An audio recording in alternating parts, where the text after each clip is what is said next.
সোজা কথা, সত্যি কথা, ভালো লাগলে শুনবেন, না ভালো লাগলে শুনবেন না। আমার কথা হচ্ছে, বিয়ের আগে প্রত্যেকটা ছেলে সবসময়ের জন্য একটা ভালো মেয়ে খুঁজতে থাকে, চেহারামান মেয়ে খুঁজতে থাকে। সে ছেলে মোটা হতে পারে, পাতলা হতে পারে, টাকলা হতে পারে, ট্যারা হতে পারে, বেটে হতে পারে, কিন্তু তবুও তার সবসময়ের জন্য একটা উঁচু লম্বা সুন্দর গায়ের রং ফর্সা, চুল লম্বা, একটা ভালো চেহারার মেয়ে খোঁজা চাই।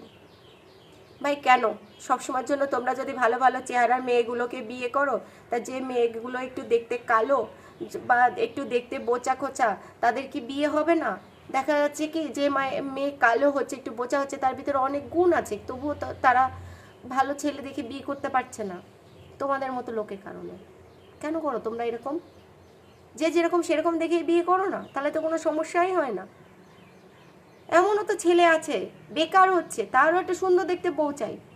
আরে সুন্দর দেখতে বউটাকে তো তুমি নিয়ে আসলে বাড়িতে এনে কি তুমি তাকে রানী করে মাথায় করে রাখবে? তাকে দিয়ে ঘরে কোনো কাজ করাবে না? করাও তো শেষমেশ সেই ঘরের সব কাজ, ঝাড়ু পোছা বর্তন কাপড়া রান্না বান্না। তাহলে সুন্দর মেয়ে দেখে কি দরকার?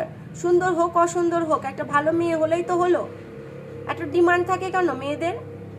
সুন্দর মেয়ে চাই, সুন্দর মেয়ে চাই।